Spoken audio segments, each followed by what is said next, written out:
How to see hidden friends on Snapchat. The very first thing you want to do is to head over to your application Snapchat.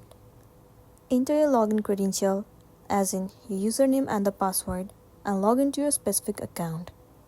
Once you have been logged in, it will land you on this page. Now what you want to do is tap on your profile at the top left corner.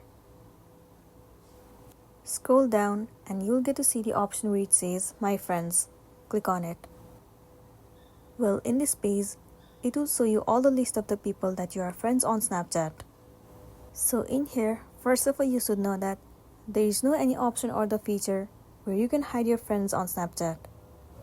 All you can do is just block or remove friend. Beside this, you are not able to hide this.